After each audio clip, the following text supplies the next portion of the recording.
Center for the Ethiopian Educational Information and Communication Technology presents Educational Satellite Television Programs.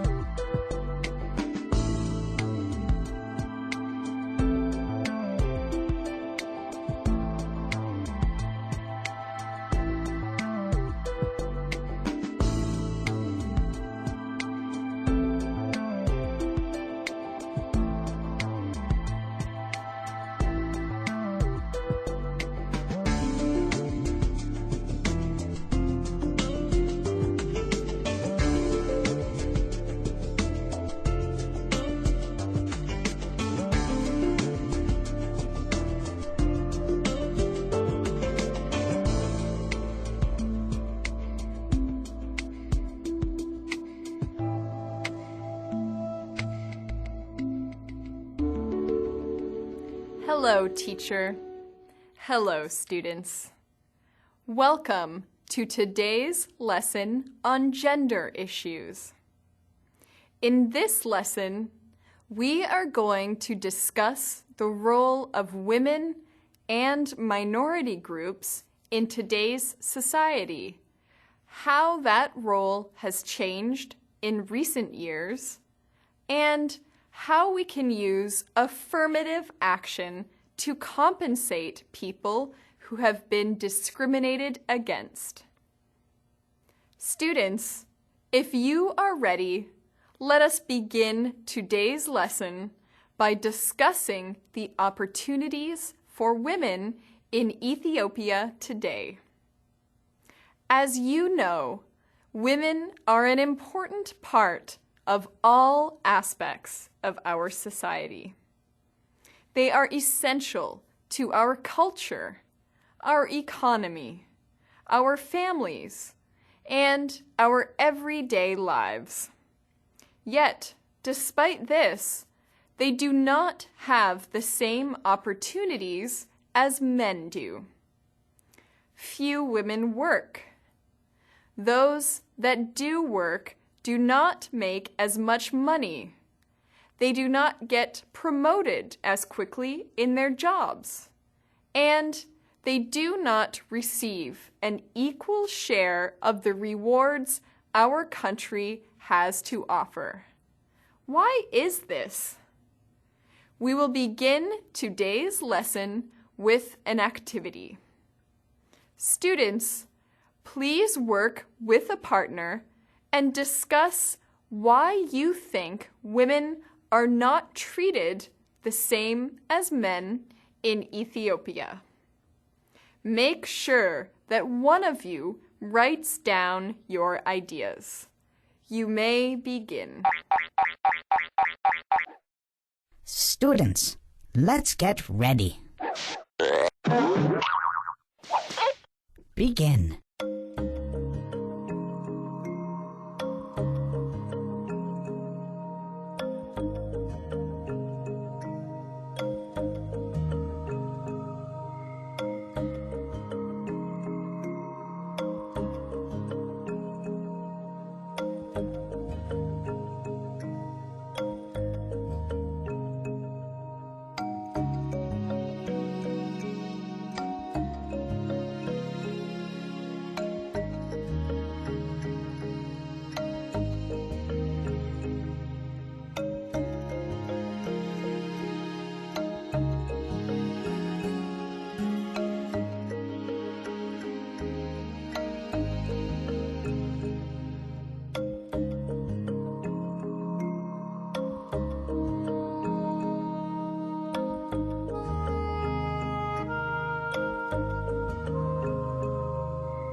Time's up.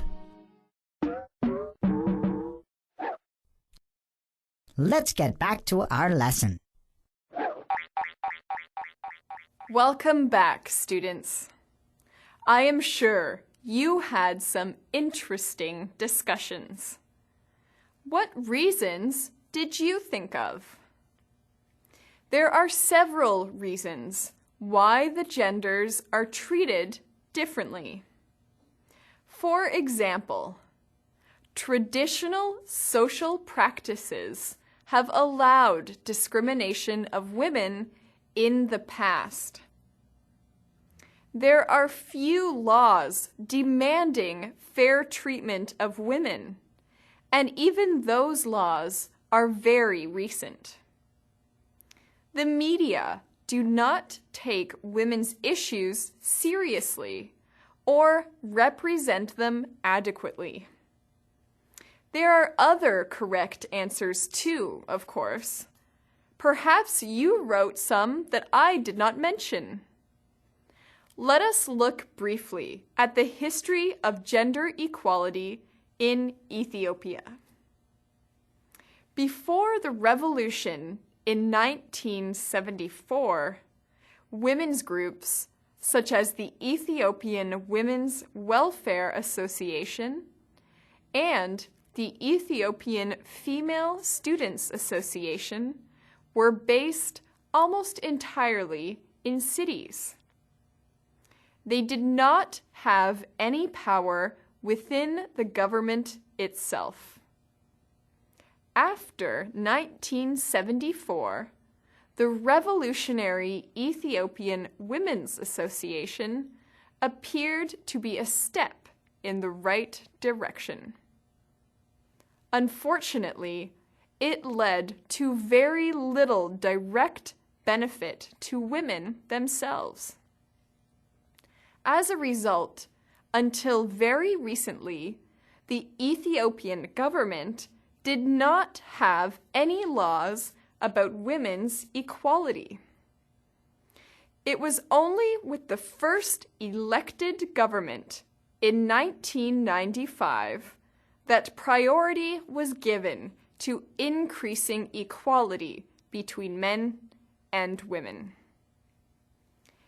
Ethiopia is one of Africa's most traditional societies, so it can be very difficult to bring about change.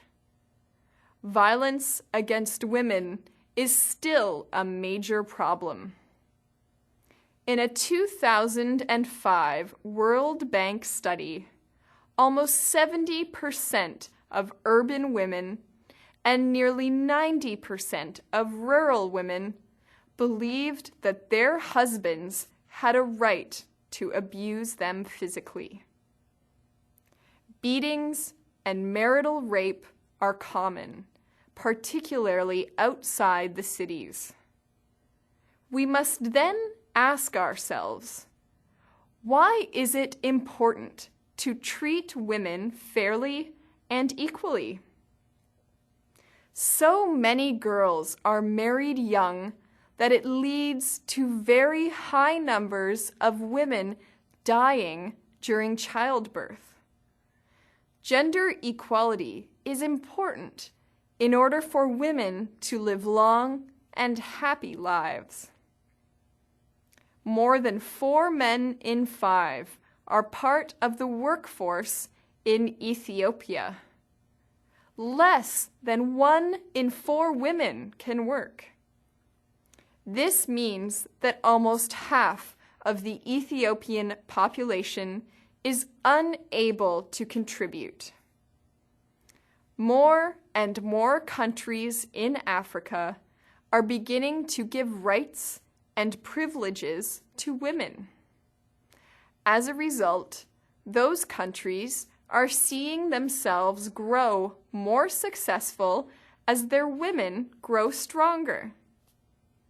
Students, it is time for another activity. Please make a list of the members of your family. Make it as long as you like and include as many members as you can. When you have finished, make a count of how many of your relatives work, and find out for yourself how many of the men work compared to the women. Students, let's get ready. Begin.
Time's up. Let's get back to our lesson. Welcome back, class. Were you surprised at the results? Even though women are treated differently from men in Ethiopia today, progress is being made. In 2001, the Family Code became federal law, making the minimum age for marriage 18 years old. In 2005, Ethiopia outlawed domestic violence, abduction, forced marriage, polygamy, and widow inheritance. Of course, most regions of the country maintain their sovereignty, which means that they can choose to uphold their own family law instead of the federal law. Family laws tend to be much less concerned with treating women equally. Although the gender situation is improving, there is still a long way to go before men and women are truly equal. One way to narrow the gap between the genders is through education. Women are starting to be given skills that will help them in the workplace. They are also being given the right to own and inherit land and property. Another method that can be used is affirmative action. This means hiring workers and enrolling students without considering their gender. Since women often do not have the same cultural advantages as men, affirmative action ensures that at least some women are given the opportunity to contribute to society. Gender equality is a challenging issue. Men and women have been treated differently for hundreds, even thousands of years, and it can be difficult to understand why we need to change the way we act. Do not be afraid to discuss this issue with your classmates and your teacher. Today, we have learned about some of the history of gender equality, and we have discussed why it is important for both women and men that the genders be treated fairly. Gender equality is a slow process, but Ethiopia is well on its way to accomplishing it. Next time, we will discuss the importance of achieving unity in diversity. Until then, thank you, teacher. Thank you, students.